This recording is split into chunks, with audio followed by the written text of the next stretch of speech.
Hello everyone, it's Dr. Leo Kormanik with Running Rehab.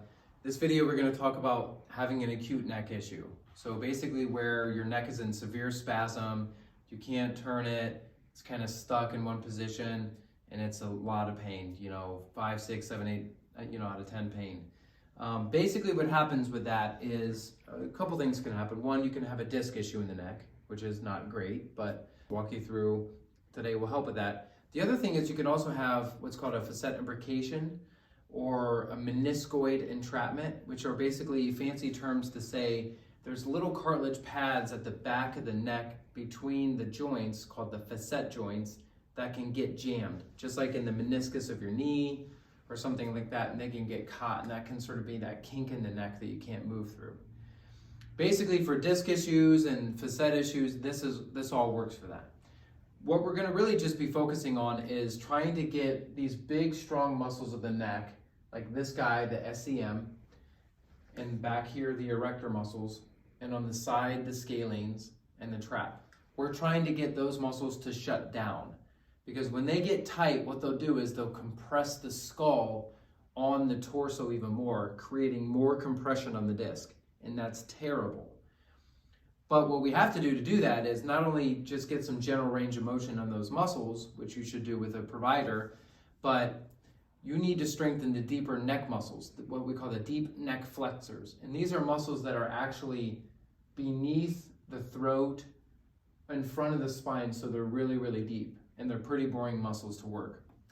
You're not really gonna feel the burn with these muscles, but the more you activate them, the more that'll shut down these big, strong muscles. Because your brain will keep appealing to these guys if it was weak in the deep neck flexors. So that's why it matters. So the first exercise, you've probably seen people do it before.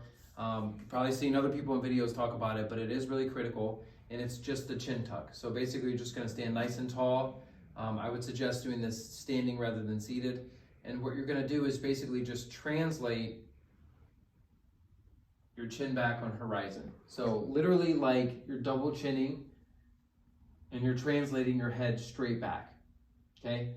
That translation, and you're gonna hold it for a second on, a second off, but that translation, what it does is it gently sort of milks some fluid into the disc for healing, but it also gets swelling out of the area for any pinched nerves, and also helps the facet joint slide, like that mechanism I was talking about with the knee, where like your meniscus can be entrapped. It helps to unlock that a little bit.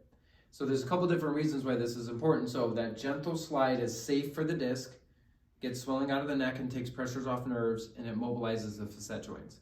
So you want to do this a lot throughout the day, like 50 reps throughout the day. So right when you wake up in the morning, doing some chin tucks while we're making coffee or something like that. And basically, if you slide back, and you get to a point of pain, then you want to back off a little bit. So, like I said, multiple times throughout the day, right when you wake up, before you go to bed, at lunch, while you're driving a car, that kind of stuff. But you only want to go to the point of pain. So you might slide just a little bit one day, and you're like, oh, it hurts there, don't go past it, just let go. And then just kind of sliding back. And eventually you want to be able to get all the way to the point where you can tuck all the way back like that, okay? Simple.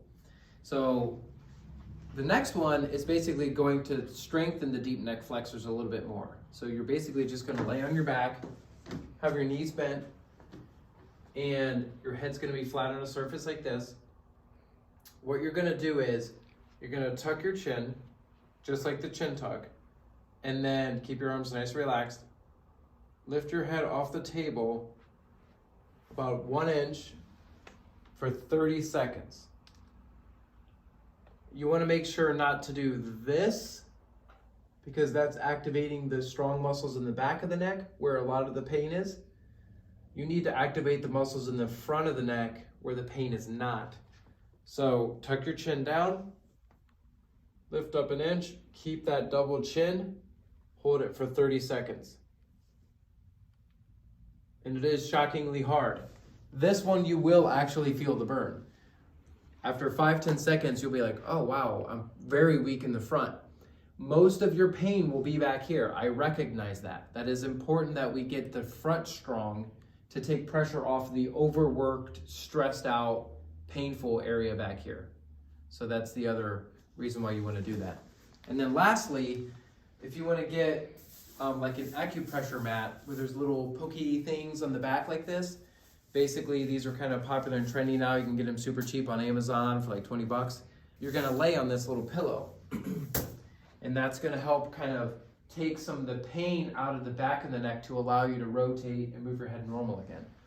So you're basically just going to slide back, knees bent, have this directly on the back of the neck, and try to rest here for 5 minutes every day. And then again, it's going to take a lot of the pain out of the back of the neck and just really stretch that fascia through there. So acute neck issues can be very, very painful. They take a long time to release. So stick with these exercises, even if you don't see an immediate improvement on the first day. It's very critical that you do all these daily so that way you can heal the disc and prevent this from happening again in the future. Okay, hopefully this helps. Thanks.